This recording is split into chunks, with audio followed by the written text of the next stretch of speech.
Do you believe the president has a fundamental understanding of how military power actually works and how it should be used?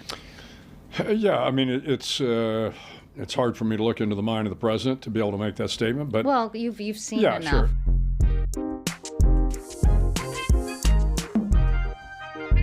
Bill McRaven, welcome. Well, thank you. It's great to be with you. Let me start by asking you about the mood of the country and the war in Iran, which I'll get to in a minute. But I was struck by one particular passage in your book. You write, "For all our missteps in the past 250 years, we are still the nation that the world looks to for help. We are still viewed as the good guys. Having served for 37 years in the military, I can tell you from experience that soldiers fight for this country because they believe we are noble and honorable and decent and good people, and we are. Respectfully, Admiral, I think a sizable number of Americans feel that this country has lost its way and may sincerely question whether we still really are the good guys." Yeah, I think you can say that parts of the country have lost their way. I'm clearly not a fan of this administration, but having said that, tens of millions of people voted for this president. The president is the duly elected representative of the country, and the commander in chief. So, but that being said, again, I'm not happy with the direction the administration is going. However, I travel around the country all the time. I travel around the world. And so when I have an opportunity to spend time with the young students at the University of Texas or traveling on the speaker circuit, this is where you get your inspiration. This is where you realize that Americans, maybe not Washington, D.C. Politicians, but Americans are still good people. They want to get out and do good things.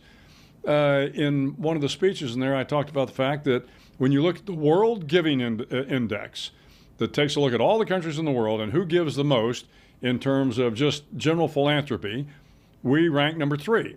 Only 2 small countries are ahead of us, just from a per capita standpoint. Russia is in the low 30s and China's in the low 40s. So we still are, I think, the good guys. It's just, unfortunately, we're not projecting that as a nation because of some of the things I think this administration is doing. More than 1 year into this second Trump administration and almost 2 months into the war with Iran, there are increasing signs of strain within our military's ranks. NPR reports a sharp increase in service members calling hotlines to explore leaving the service. Some troops expressing moral discomfort with how this war is being conducted, along with serious concerns about retention rates. How concerned are you, Bill, about the morale of the military at this moment in time? Yeah, I mean, you're always concerned about the morale of the young soldiers, sailors, airmen, Marines.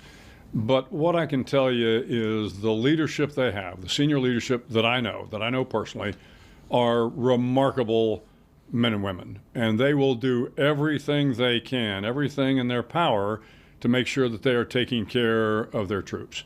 And, the war issue is always something that comes up. I mean, when I, went to Iraq in 2003, I realized I had a job to do. Whether I agreed with the decision or not, my job in the military was to follow the directions and the orders of the commander-in-chief. And this military still has a responsibility to do that, unless it is an illegal order. And so far, I don't think the president has issued any illegal orders. But the fact of the matter is, the young men and women in the military, they're smart. They read everything that's going on in the press. They hear the back and forth, and I'm sure it concerns them. But I can tell you that they will do their job. They will make the American people proud. They'll do whatever they are asked to do, and they'll do it with tremendous courage.